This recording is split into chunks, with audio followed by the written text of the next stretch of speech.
I don't know if you guys have heard, but according to the CDC, whether you're outside or inside, doesn't matter. Wherever you are, my parents can lie about having the vaccine. The CDC said so themselves. This is really cool. I'm really excited to be here. You guys want to do a sing-along? If you're happy and you know it, clap your hands. If you have Parkinson's and you know it, shake your hands. If you have ADHD. So the other day I was going out with this girl.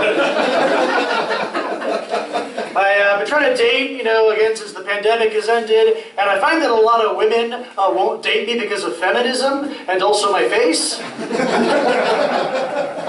Yeah, it's cool. The girls in my life are actually very supportive of me finding a girlfriend who's not them. It's like having my own cheerleader squad. They're really supportive. They're like, ask her out, not that one. She's our friend, we care about her. 2, 4, 6, 8. Ask that lady on a date. Show the world that you are straight. Lately there's been some debate. Cool. My friends are cheerleaders. It's not that hot. That's cool. I've been trying out this new pickup line recently. I'll go up to a girl and be like, hey, are you a cashier? Because I've been checking you out. And then she'll say, the cashier's the one who does the checking out? Or are you a credit card? Because you're being declined. A lot of girls have told me that I'm really good at handling rejection well. And I always tell them, oh, that's actually why you should date me. You know that I'm safe to say no to. I'm like a free trial you can cancel whenever. And a lot of guys will get frustrated. They'll be like, well, how can you tell? How can you tell? What's the difference between flirting and sexual harassment? How can you tell? It's like, man, it's 2021. If you look like me, it's probably harassment.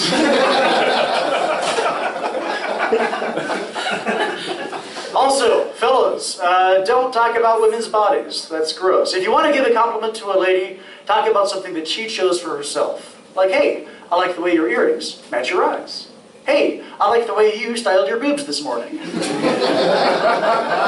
Gotta make you feel empowered. Guys complain about being friend-zoned too, right? She friend-zoned me. She thinks of me as a friend. Man, it's 2021. I could use a friend. I've never been friend-zoned. I have been 500-foot radius zoned. I'm actually, I do have friends actually. Right now I'm in this really great friend group of 5 people. And each of those friends is in this smaller friend group of 4 without me. Didn't realize I could get last place in the friend group. Yeah. And then you ever break up with a friend? That's really awkward. Because like ending a romantic relationship is sad, but you can still say, hey, let's at least be friends. But what do you say when you end a friendship? Hey, let's just, well, maybe we could, I hate you.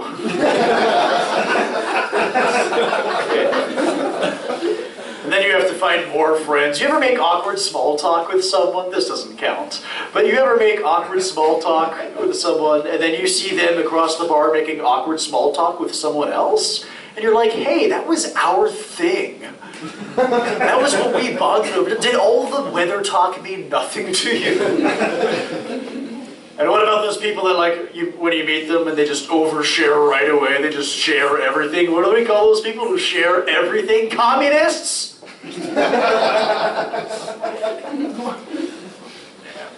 That's cool, that's pretty cool. I got some, what's it say here?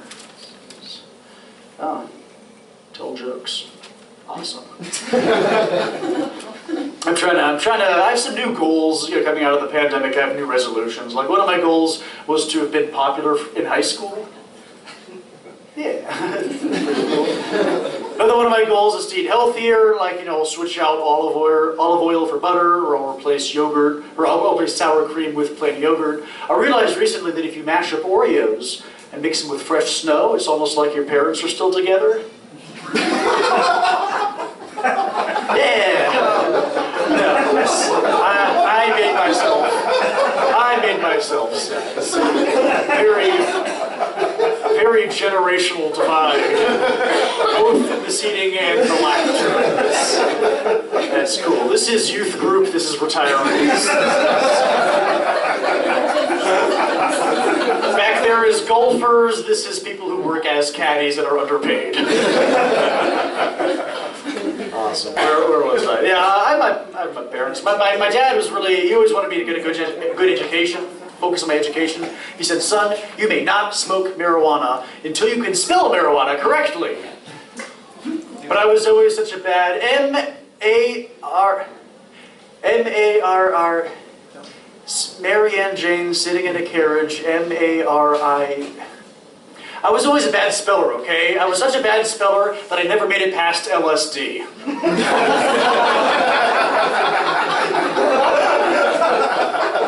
That plan backfired on it.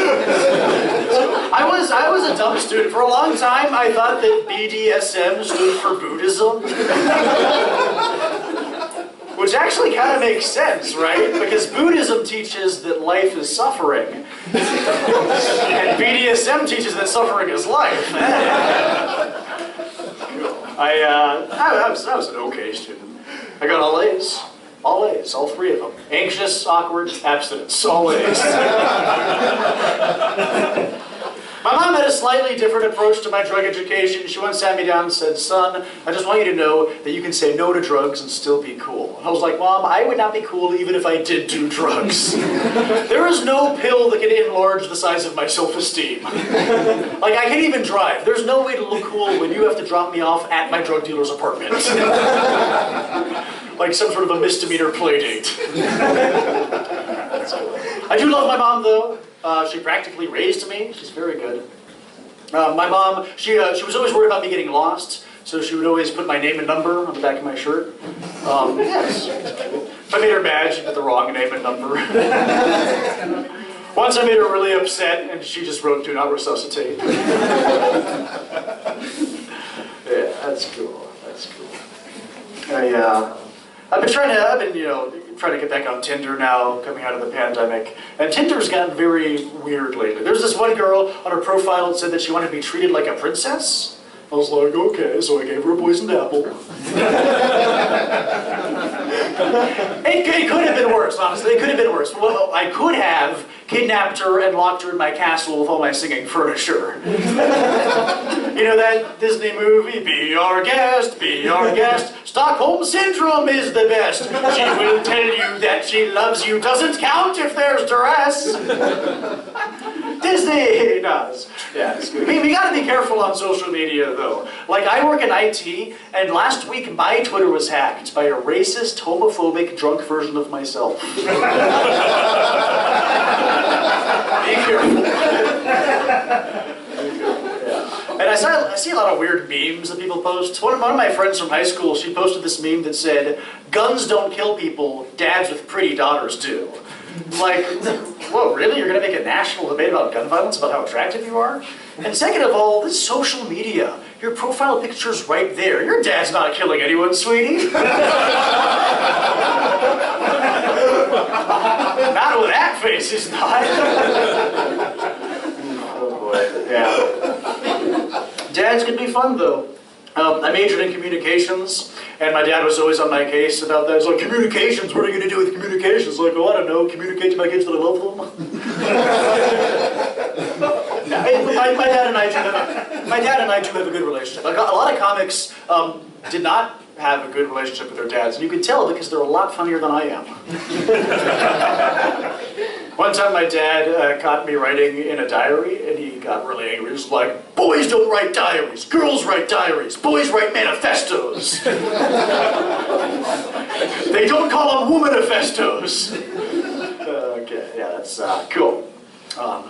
Yeah, it's pretty fun. Where was I? Okay, yeah.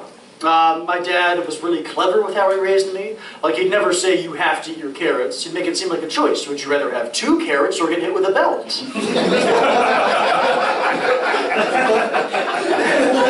You know, the old carrot and the stick approach. You guys get spanked? Make some noise if your parents spanked you this morning. Come on.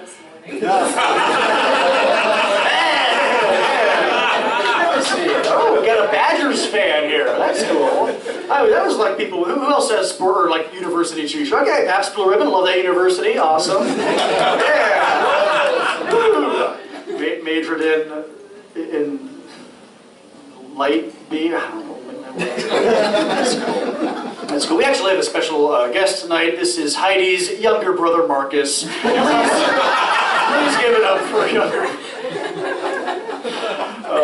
Yes, he is a 21st century Roman emperor. Marcus Freebie Aurelius. Yeah, that was all my Marcus material, I'm sorry. Okay, where was I? Dad and spanking. Yeah, a lot of people were spanked as kids, and they'll like really defend it as grown-ups. They'll say things like, well, I got spanked as a kid, and I turned out heterosexual.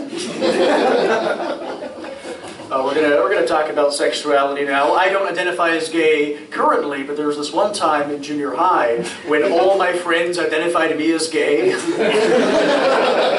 You're gay! It was partly my fault. It's because I would do gay things like read.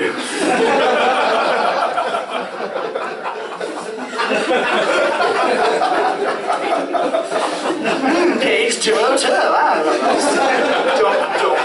Don't get canceled for my reading joke. If you like that gay joke, there will be others later on. There's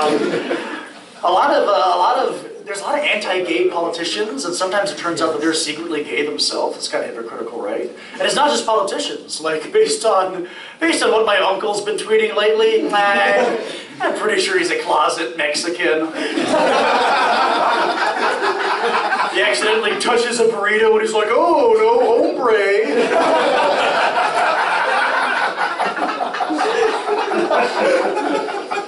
Some of you might have found that like a little racist, and I do want to clear the air. I'm not racist. I don't care where you come from or what your skin color is. I treat everyone like they're white.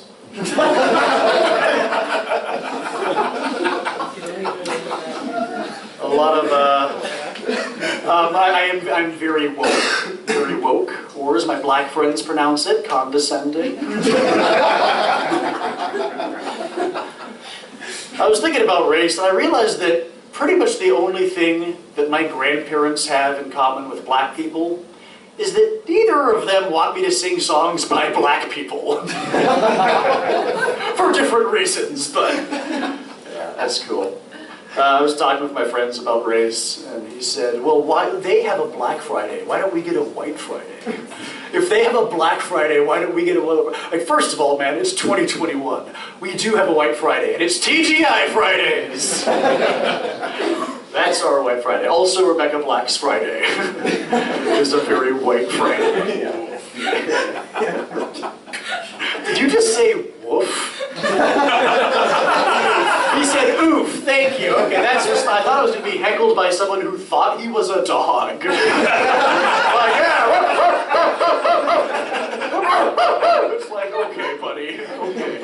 I get it. I want someone to put a leash on me and take me for a walk, too. Okay, Marcus's friend, the St. Bernard. Maybe he was woofing because he thought the joke was going to be about black labs. I don't know. Combination dog and race joke does not go well, as I'm learning right now. Okay, cool. Where was I? I went to private school because I'm better than you. And the thing about private school is that I got beat up by kids who spoke with proper grammar. And it's really hard to sound tough with proper grammar. You can't just walk up to someone and be like, what, do you think you're better than I? And you picked the wrong guy with whom to mess.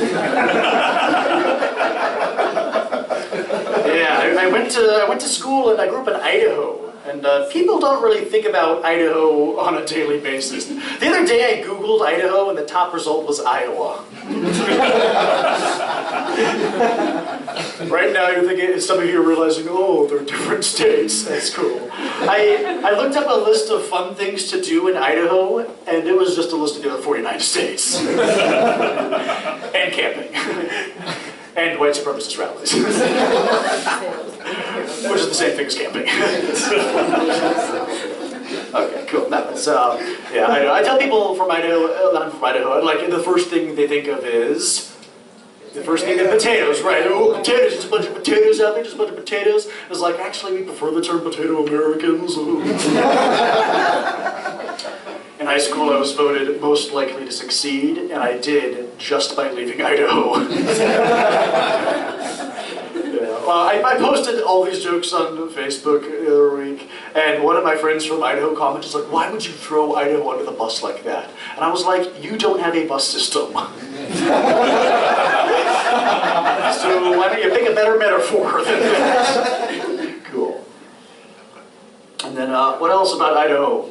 That they love their guns in Idaho. We had a lot of guns. We had a you had to have a license to not own a gun in Idaho. We had background checks, and the background check was just one question. It was like, within the last 3 years, have you ever thought guns were cool?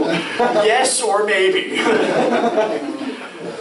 Yeah, we had more guns than books, and the books we did have were copies of the Bible with illustrations of guns. It was a thing. Okay, that was my Idaho material, thankfully. Okay, I do want to be a writer when I grow up. I want to be a writist. I want to write books. I have this idea for a combination Amish sci-fi novel. I think I'm going to call it The Light Bulb. Why would you throw the Amish community under the bus? You don't have a bus system. Okay. And a lot of people, they'll be like, well, male authors can't write realistic female characters because they don't have that perspective and they shouldn't even try. And I want to prove you wrong. I have an excerpt for a book with a female protagonist that I am working on, and I'll read it to you right now. Her breasts were like fresh, ripe bananas.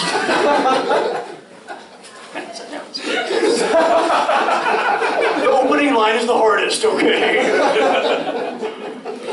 I do think that attractiveness is relative wherever you go. Like in New York, I'm a 5. In Chicago, maybe a 6, but here in Green Bay, no wait, here in Beaver Dam, I'm sorry, I read this joke. Here in Beaver Dam, I am on a registry, okay.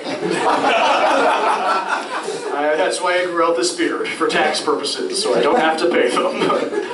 I used to date a girl who was a chemistry major, and when she broke up with me, she said, hey baby, are you element number 18? Because you are gone from my life. It's like, wow babe, chemistry puns, really? That's mature. Yeah, she thought I was too basic. I tried to find a solution for the relationship, but it dissolved. A couple of weeks later, I texted her, hey baby, you element number 33, because I'm going to poison you with arsenic. Puns! And I realized that I should probably not tell those jokes, because I already look like the creepy guy who goes up to a woman and is like, hey, you want to take this to your place or my freezer? Come to my place for a little Netflix and chill. The other week, my girlfriend and I were trying to decide what Netflix show to watch, and I really wanted to watch a cooking show, and she really wanted to watch a murder documentary, and so we compromised with Hannibal. And I feel like I should clarify, yeah, woof again. I feel like I should clarify, I am very pro-woman. I think they should be legalized. The other day, someone accused me of only being a male feminist to get laid, and I was like, hey, first of all, that's an option? Giving away my feminism for free. Oh man, the loose male feminist. Okay, no. It's cool. You know, politics is whatever. I'm not like super on one side or the other, I'm kind of in the middle. Like, fiscally, I'm broke, socially, I'm awkward, you know? I do think that our healthcare system should be funded by the rich and tested on the poor.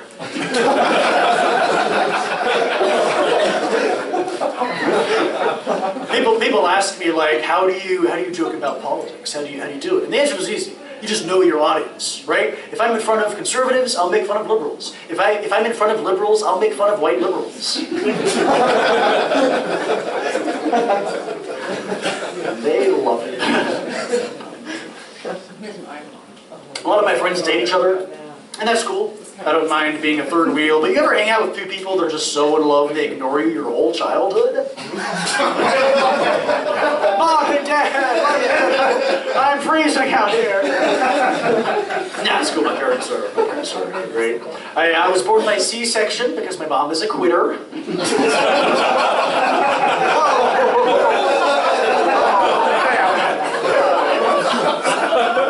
Salad, yeah, just woofs all around.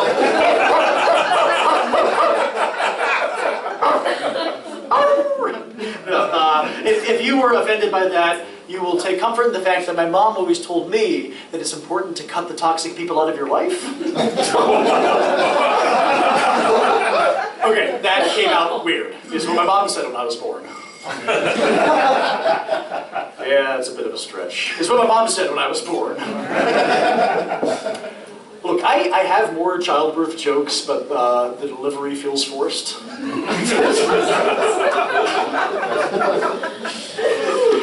Oh, man. Think about relationships a lot. You know, like, I have a girlfriend now, and sometimes I think, you know, do I really love her? Or am I only saying that so she'll put the knife down? You know, fellas, when your girlfriend is slashing your tires, and you're like, babe, why are you slicing those tires? Those aren't the ingredients to a sandwich. Animal. I do think that society is full of hypocrites, though, because society says things like, you know, be yourself, and then I am myself, and then society's like, gross, we're breaking up with you. Or society will say, follow your dreams, but then they'll also say, don't be a neo-Nazi, like, which is it?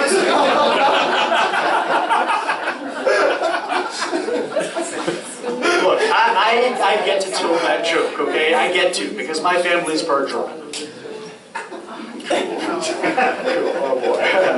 Right. They say that you're not supposed to romanticize depression, but so far, depression is the only one who wants to spend the night at my place. And what's more romantic than till death do us part? I told that joke recently, and afterwards somebody came up to me and they said, do you really have depression? Like, do you really have it? Do you have depression? And I was like, not really, I don't know. And there's like, well, if you don't have it, then you don't get a joke about it. I was like, whoa, it's not like the N-word. But what if it was? What if depression was like a racial slur and people were always trying to qualify it like, no, it's okay, I can say it, but some of my best friends have depression. I was just singing along to a rap song about depression. And then over on the side, you have a bunch of Hispanics saying the depression word, and we're all like, do we get to call them out on it? I'm confused. I'm very confused right now. Okay, cool. Where was that? What is this whole... Oh, yeah, that's right. There was a shooting recently near the place where I worked, and it was okay overall. No one was actually hurt. But I was overwhelmed by all the people who reached out to me, you know, calling me, texting me, saying, hey, we heard there was an incident in your area, and we just wanted to make sure and check in and make sure that you had taken your meds this morning.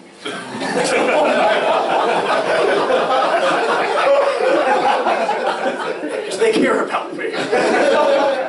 And I'll be honest with you all, I do own a firearm, but I would only ever use it in self-esteem.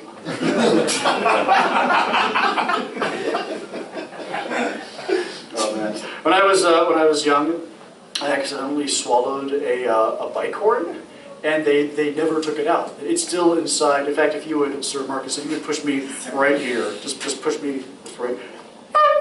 The bike horn's still there. I just want to prove that I could do that noise. I don't know.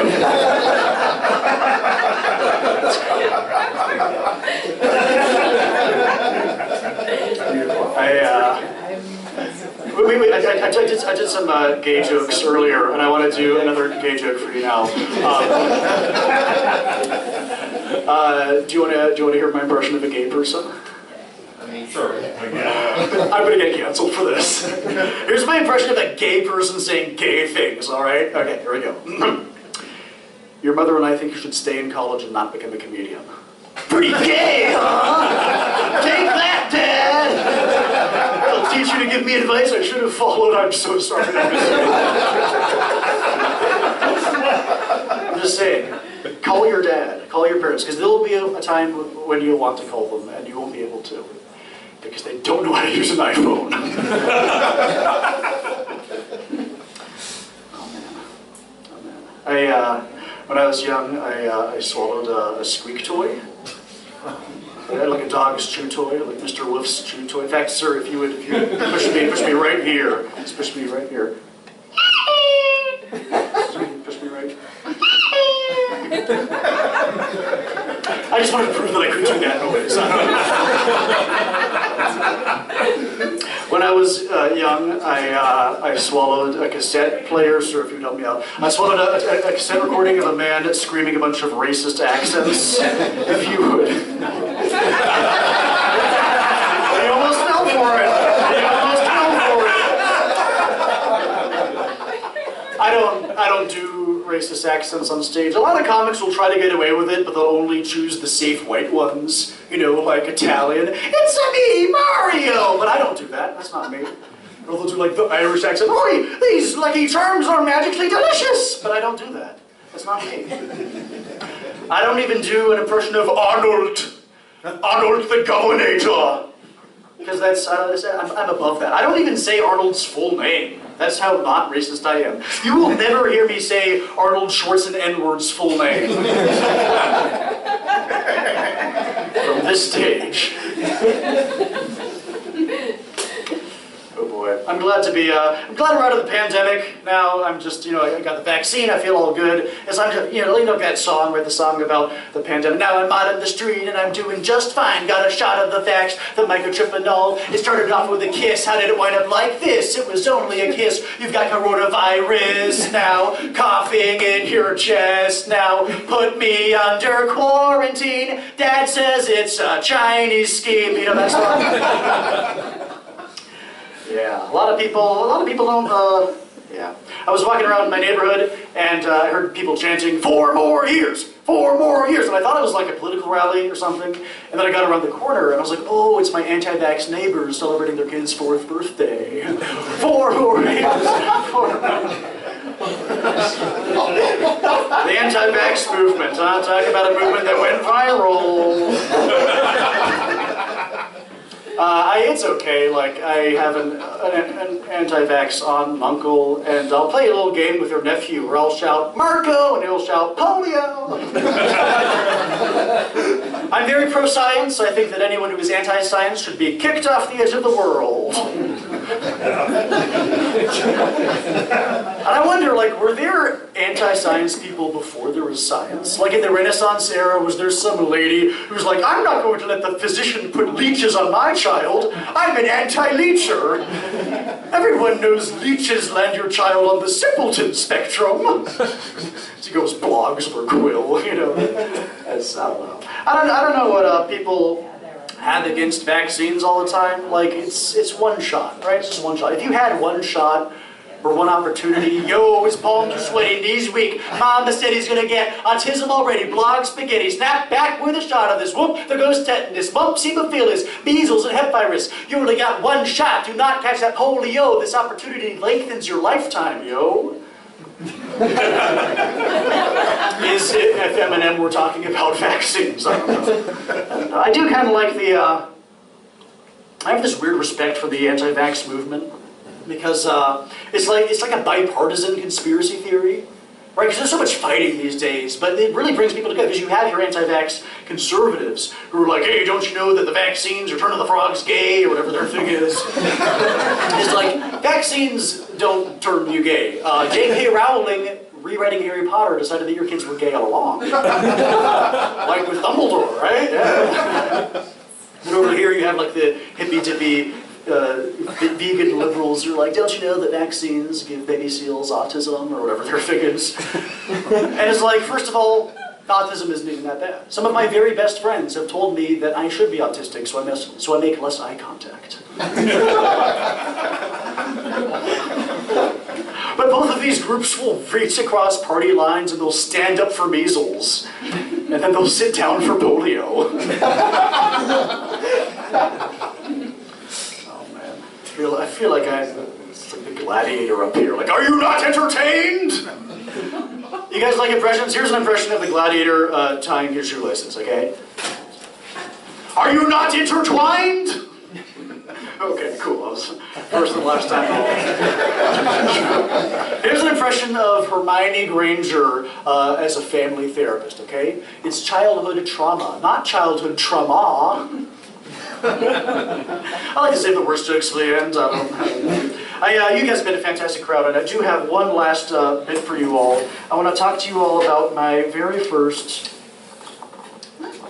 I want to talk to you all about my very first sexual experience. You guys ready? You guys ready? Okay, very first sexual experience. I am looking forward to it. First of all. Looking forward to it. Okay, I've been Will Isenberg. Thank you very much.